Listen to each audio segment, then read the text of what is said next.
ఓం సమర్థ సద్గురు సాయినాథ్ మహారాజ్కి జై. ఓం సాయిరామ్. మన బాబా కుటుంబ సభ్యులందరికీ నమస్తే అండి. మీ అందరిపైన షిరిడి సాయినాథుని ఆశీస్సులు ఉండాలని, మీరు ఎప్పుడూ సంతోషంగా ఆనందంగా ఉండాలని మనస్ఫూర్తిగా ఆ బాబా గారిని కోరుకుంటున్నాను. బాబా గారంటే ఇష్టమున్న ప్రతి ఒక్కరూ కూడా బాబావారి కోసం ఒక చిన్న లైక్ ఇస్తారు అని అయితే ఆశిస్తున్నానండి. అలాగే ఫ్రెండ్స్, జీవితం ఉన్న తర్వాత ఎన్నో కష్టాలు ఉంటాయి కదండి. ప్రతి ఒక్కరి జీవితంలో కష్టాలు సుఖాలు అనేవి ఉంటాయండి. కష్టాలు వచ్చినప్పుడు కృంగిపోతూ ఉంటాము. అలా కృంగిపోకుండా బాబా గారు మీకైతే ఒక మంచి పరిష్కారం అయితే చూపిస్తున్నారండి. శ్రీ షిరిడి సాయిబాబా ఆశీస్సులతోటి గురువుగారు సుబ్రహ్మణ్యం రాజు గారు జ్యోతిష్యం చెప్తారండి. అంజను వేసి ఎటువంటి సమస్య ఉన్నా సరే 24 గంటల్లో మంచిగా పరిష్కారం చూపిస్తారండి. ఎన్నో సంవత్సరాల అనుభవం ఉన్న దైవిక శక్తి కలిగినటువంటి గురువుగారండి.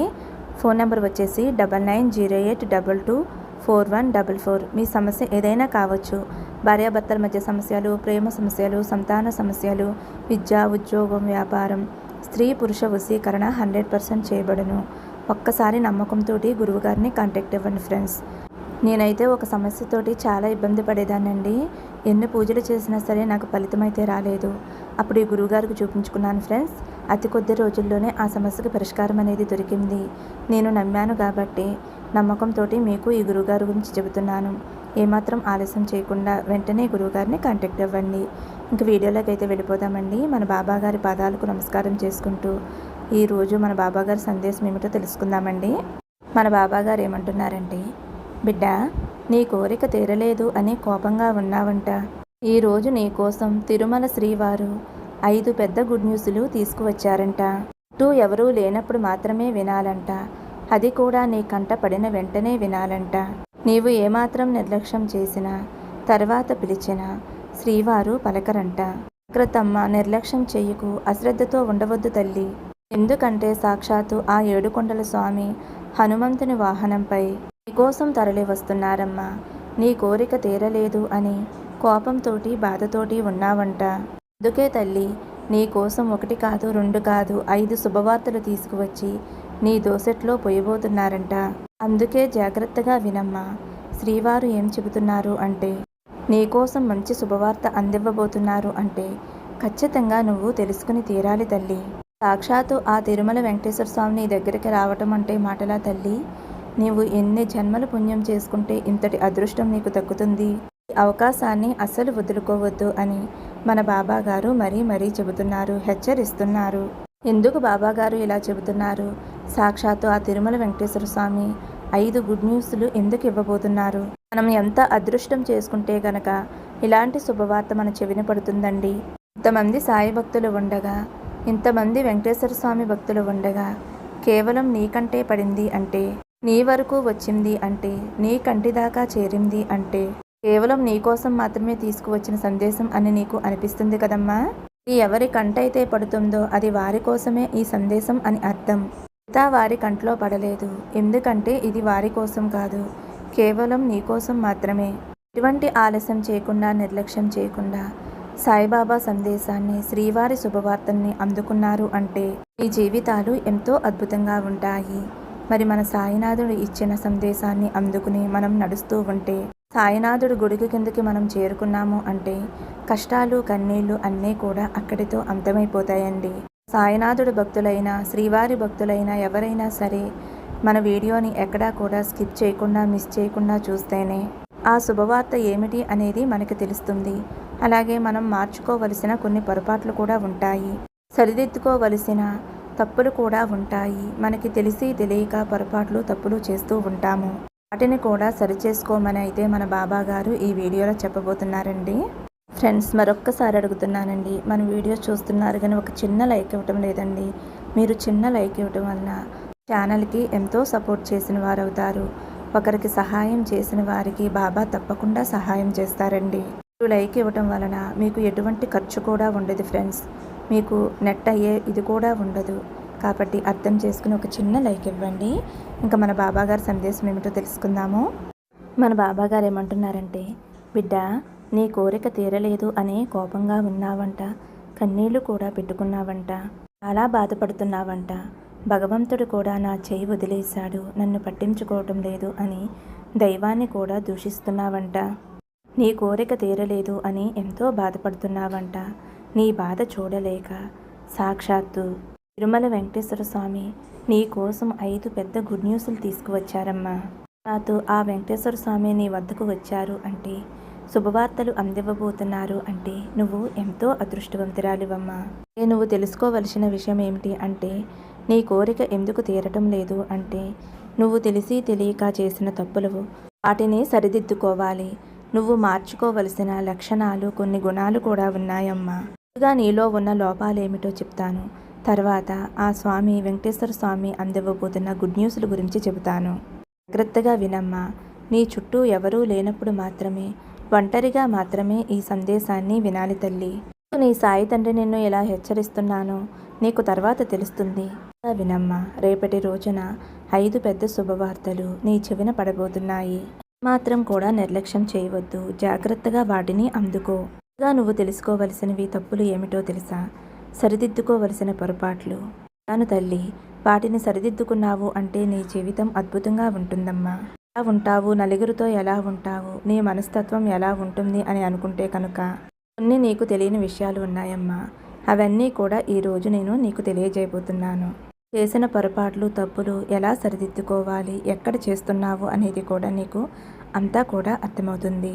ఎలా ఉంటావు అంటే, నీ మనసులో ఉన్న విషయాలు అస్సలు బయట పెట్టవు. ఎంతో గోప్యంగా ఉంటావు. ఒక గూఢాచారి సమాచారం చక్కగా నువ్వు పనికొస్తావు తల్లి. నువ్వు ఏదైనా గుట్టు రాబట్టాలి అంటే దిట్టంగా రాబడతావు. కానీ అన్ని తెలివితేటలు నీకు ఉన్నాయి. ఎవరైనా నీ దగ్గర అబద్ధాలు చెప్పాలి అంటే చాలా కష్టం. చెప్పే నిజానిజాలు కూడా తేలిగ్గా గ్రహించే శక్తి నీలో ఉంది. ఎవరైనా అబద్ధం చెబుతూ ఉంటే నువ్వు ఇట్టే పసిగట్టేస్తావు వారు అబద్ధం చెబుతున్నారు అని. తెలివితేటలు నీకు ఉన్నాయి. కానీ రోజుకొక సిద్ధాంతం మార్చుకునే మనస్తత్వం కాదు తల్లి నీది. మంచి సంకల్పం ఉంటుంది. నీ జీవితంలో నువ్వు మంచి స్థితికి రావటానికి నువ్వు ఎంతగానో కష్టపడతావు. మంచితనం, పట్టుదల కూడా చాలా అధికంగా ఉంటాయమ్మా. అలాగే కోపం కూడా ఎంతో ఎక్కువగా ఉంటుంది. కోపం వల్ల నీకు అనేక మంది శత్రువులు తయారయ్యారు తల్లి. కోపం ఉన్నవారికి కొంచెం ఎక్కువగా అధికంగా శత్రువులు పెరిగిపోతారు. కోపం వచ్చింది అంటే మామూలుగా ఉండదు. అది చాలా పెద్ద తారాస్థాయిలో ఉంటుంది. కనుక కోపం వచ్చింది అంటే ఎవరో ఒకరు నీ చేతుల్లో బలైపోవలసిందే. కొట్టడం అంటే నువ్వు కొట్టడం కాదమ్మా. నీ కోపానికి వారు భయపడవలసిందే. మాటలకి గురి కావలసిందే. నీ అసహనానికి గురి కావలసిందే అని చెబుతున్నాను. ఉన్నా సరే ముక్కుసూటిగా మాట్లాడతావు. నీకు కోపం వచ్చింది అంటే చాలా నిజాయితీగా మాట్లాడతావు, ముక్కుసూటిగా మాట్లాడతావు. వారు అనుకుంటారు, బాబోయ్ వీరికి కోపం తెప్పించకూడదు అని అనుకుంటారు. ఆ ఆలోచనలు నీ ఇంట్లో వారికి ఉంటాయి. అందుకే వారు నీకు కోపం తెప్పించకుండా ఉండటానికి ప్రయత్నం చేస్తూ ఉంటారు. పనులు చేయకుండా ఉండటానికే వారు ప్రయత్నిస్తున్నారు. నీకు కోపం వచ్చినా సరే అది కొద్దిసేపే. అంటే తాటాకు మంట ఉంటుంది కదా, బగ్గున రగిలి చప్పున ఆరిపోతుంది. ఆ విధంగా సేపు అల్లకల్లోలం సృష్టించేస్తావు తల్లి. అందుకే నిన్ను బోలా శంకరుడు అని కూడా చెప్పుకుంటారు. శంకరుడు కోపం వచ్చినప్పుడు కోపంతో పొంగిపోతాడు. భక్తితో ఉన్నప్పుడు భక్తికి పొంగిపోతాడు. కూడా అంతే తల్లి. నిన్ను కూడా అలాగే అనుకోవాలి. పరమేశ్వరుణ్ణి ఎవరైనా సరే తప్పు చేశాను స్వామి క్షమించండి అని అనగానే వెంటనే కరుణించేస్తాడు. అలాగే నువ్వు కూడా అంతేనమ్మా. ఎవరైనా వచ్చి నేను తప్పు చేశాను నన్ను క్షమించు అని అనగానే వెంటనే వారిని క్షమించేస్తావు తల్లి. నీ కూడా మర్చిపోతావు. దయచేసి నన్ను క్షమించు అని వారు ఎప్పుడైతే అడుగుతారో, దగ్గరకు వచ్చి వేడుకున్నారో వెంటనే వారిపై జాలి చూపించేస్తావు. ఇలా కరిగిపోతావు. వారికి కావలసినవన్నీ కూడా ఇచ్చేస్తావు. కాకుండా ఏదైనా నాది అని అనుకున్నావు అంటే అది ఖచ్చితంగా నాదే అనే పంతానికి వచ్చేస్తావు. దానిని వదులుకోవటానికి సిద్ధంగా ఉండవు. ఆర్థికంగా కూడా నువ్వు ఎంతో నష్టపోయావు కదమ్మా. ఆదాయం లేక ఒకవేళ వచ్చినా సరే అనవసరమైన ఖర్చులు, ఇలా ఎన్నో రకాలుగా నువ్వు ఆర్థికంగా ఇబ్బందులు పడ్డావు. అప్పుల పాలు కూడా అయిపోయావమ్మా. అవన్నీ తీరక నీ మనసంతా కూడా గందరగోళంతో, కోపంతో ఎక్కువగా ఉంటున్నావు. ఆర్థికంగా నష్టపోయావు కనుకే నీ మనస్తత్వం అలా మారిపోయింది. జీవితం కూడా మారబోతుందమ్మా. నీకు 5 శుభవార్తలు రాబోతున్నాయి. ముందుగా అయితే మొదటి శుభవార్త ఏమిటో చెబుతాను, జాగ్రత్తగా వినమ్మా. మీ ఇంట్లో అయితే పెళ్లి బాజాలు మోగబోతున్నాయి. ఇంట్లో పెళ్లి కాని వారు ఎవరైతే ఉన్నారో అటువంటి వారికి పెళ్లి సంబంధాలు మీరు చూస్తూ ఉంటారు కదా. కోరుకున్నట్లుగానే మంచిగా శుభకార్యం జరగబోతుంది. పెళ్లి బాజాలు మోగుతాయి. పెట్టుకో తల్లి. మొదటి శుభవార్త అయితే వివాహం అయితే జరగబోతుంది. అంటే ఒక శుభకార్యం జరగబోతుంది. నువ్వు ఏ శుభకార్యం కోసమైతే ఎదురు చూస్తున్నావో ఆ శుభకార్యం ఖచ్చితంగా జరిగే తీరుతుంది.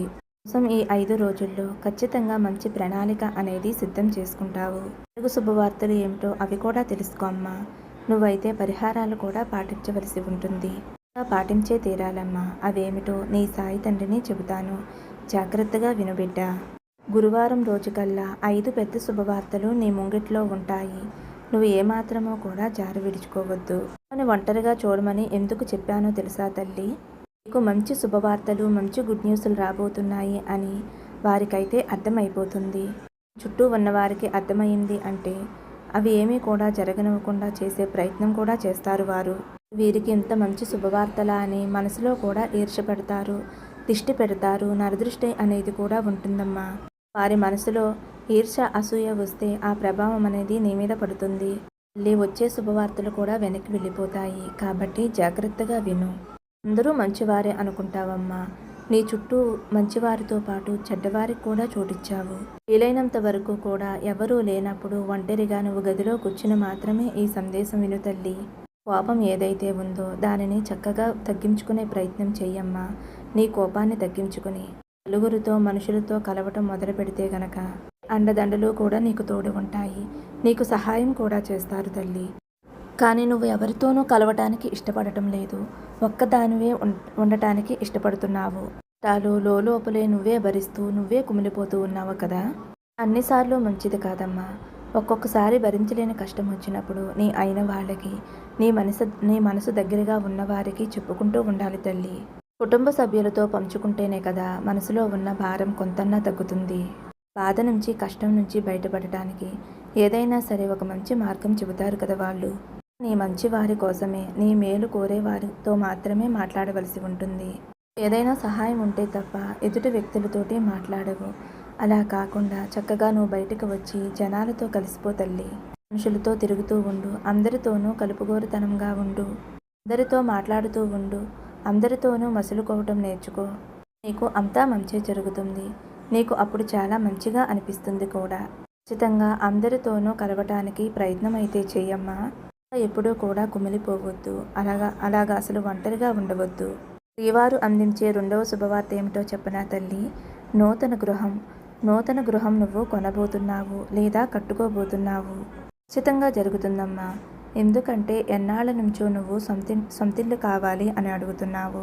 బాబా, అద్దెంట్లో ఉండలేకపోతున్నాను, నాకంటూ సొంతిల్లు కావాలి, ఎప్పుడు ఇస్తావు బాబా అని నన్ను ఎన్నిసార్లు అడిగావమ్మా చెప్పు. కన్నీళ్లు పెట్టుకున్నావు. నాకు అసలు ఆ యోగం ఉందా లేదా బాబా? బిడ్డలకైనా సొంతింట్లో గడిపే యోగం ఉందా లేదా బాబా?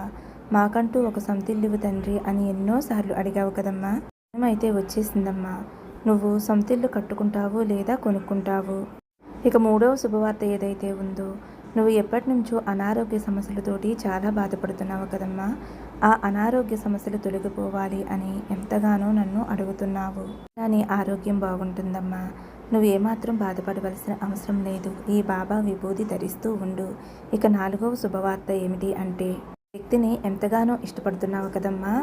వారైతే నిన్ను ఏమాత్రం కూడా చూడటం లేదు. కానీ నీకంటే వారు చాలా ఇష్టం. ఆ వ్యక్తి కోసమే నువ్వు ఎంతగానో పరితపిస్తున్నావు. నీ జీవితంలోకి రావాలి అని, వారితో కలిసి జీవితాంతం సంతోషంగా ఉండాలి అని నువ్వు ఎన్నో ఊహించుకుంటున్నావు. కానీ వారి వైపు నుంచి నీకు ఎటువంటి సమాధానం రావటం లేదు. అసలు వారి మనసులో నువ్వు ఉన్నావా లేదా ఏమీ కూడా నీకు అర్థం కావటం లేదు.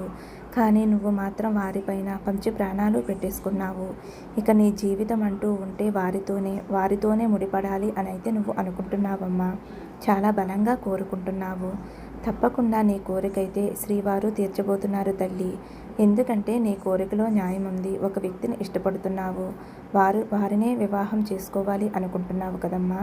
తప్పకుండా నువ్వు కోరుకున్నట్లుగానే ఆ వ్యక్తిని వివాహం చేసుకుంటావు. ఎందుకంటే నువ్వు ఇష్టపడిన వ్యక్తి కూడా చాలా మంచివాడు, చాలా మంచి భక్తి గలవాడు, దైవభక్తి ఉన్నవాడు. కాబట్టి నువ్వు కోరుకున్నట్లుగానే ఆ వ్యక్తితో వివాహం జరుగుతుంది. ఇక 5వ శుభవార్త ఏమిటి అంటే, భార్యాభర్తల మధ్య గొడవలు వచ్చి మీరు విడిపోయి ఉన్నారు కదమ్మా. మీ మధ్య దూరం అనేది పెరగడం వలన మీరు చాలా బాధపడుతున్నారు. అటు భర్త బాధపడుతున్నాడు, ఇటు భార్య బాధపడుతుంది. కాబట్టి ఎలాగైనా సరే మేము భార్యాభర్తలం కలవాలి అని నువ్వు ఎంతగానో ఎదురు చూస్తున్నావు. తప్పకుండా అతి త్వరలోనే ఈ గురువారం రోజుకల్లా నీ కోరిక అనేది నెరవేరుతుంది. నీ భర్తలో మంచి మార్పు వస్తుంది. నీ భార్యలో మంచి మార్పు వస్తుంది. మీ ఇద్దరూ కూడా కలిసి ఎంతో ఆనందంగా సంతోషంగా ఉంటారు. నా ఆశీస్సులతో పాటు ఆ తిరుమల వెంకటేశ్వర స్వామి ఆశీస్సులు మీకు ఉంటాయమ్మా. నీ మంచి మనసుకు మెచ్చి తిరుమల శ్రీవారు 5 గుడ్ న్యూస్లు అయితే నీకు ఇచ్చారు. ఈ గురువారం కల్లా నువ్వు కోరుకున్న కోరికలన్నీ నెరవేరి నీ జీవితం ఆనందంగా సంతోషంగా ఉంటుంది. నా ఆశీస్సులు నీకు ఎప్పుడూ ఉంటాయమ్మా. ఆనందంగా ఉండు. సర్వే జనా సుఖినో భవంతు. సమస్తం సద్గురు సాయినాథార్పణమస్తు. శుభం భవతు. జై సాయిరామ్.